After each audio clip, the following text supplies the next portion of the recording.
ইসলামী ব্যক্তি এবং ব্যক্তিত্বকে কখনো কোনোদিন ভোট দিতে পারি নাই। আমরা আমাদের মনের মতো লোক পাই নাই। আমাদের সামনে দল দল কর্তৃক সব ঘুরে ঘুরে ভিডিও করেন, যেই প্রার্থী এসেছে সব ভিডিও করেন সবাই। আমরা তাকে ভোট দিয়ে নির্বাচিত করবো ইনশাআল্লাহ।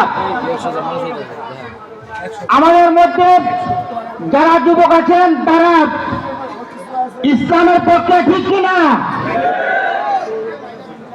আমরা যুবকরা সবাই ইসলামের পক্ষে, যারা বৃদ্ধ আছেন তারাও ইসলামের পক্ষে, ঠিক কিনা? আমরা যদি প্রত্যাদিত্য নেই যে আমরা জাতীয় সংসদ নির্বাচনে শরীয়তপুর 1 আসনে জাতীয় সংসদে